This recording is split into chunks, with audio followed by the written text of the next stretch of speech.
शनि प्रदोष व्रत कथा। शनि प्रदोष व्रत भगवान शिव और शनिदेव की कृपा पाने के लिए किया जाता है।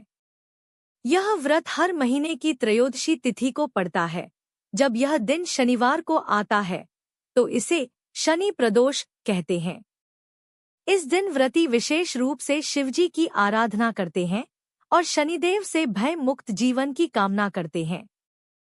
शनि प्रदोष व्रत की पौराणिक कथा बहुत प्राचीन काल की बात है।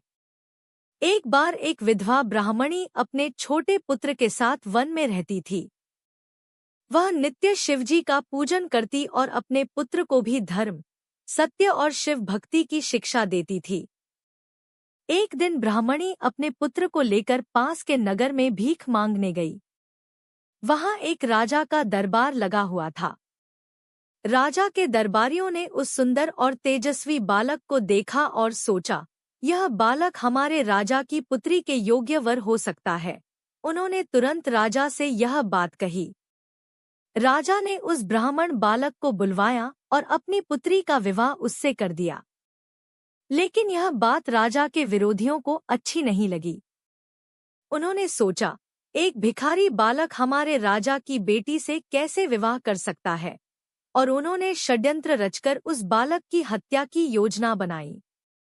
कुछ दिन बाद राजा ने अपने नवविवाहित दामाद को किसी कार्य के लिए बाहर भेजा। मार्ग में जब वह बालक एक जंगल में विश्राम कर रहा था, तभी शनिवार का दिन था और वह त्रयोदशी तिथि थी। संयोगवश वह शनि प्रदोष व्रत का दिन था। बालक ने व्रत किया, शिवजी की आराधना की और प्रदोषकाल में भगवान शिव को जल अर्पित कर नमः शिवाय मंत्र का जाप किया।